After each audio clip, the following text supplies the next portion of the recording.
পৃথিবী থেকে শত শত মাইল দূরে নক্ষত্র এবং গ্রহগুলোর দূরত্ব বিজ্ঞানীরা কিভাবে নির্ণয় করে?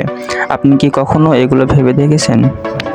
মূলত দুইটি উপায়ে আমরা পৃথিবী এবং সূর্যের মধ্যকার দূরত্ব বা যে কোনো গ্রহের দূরত্ব জানতে পারি।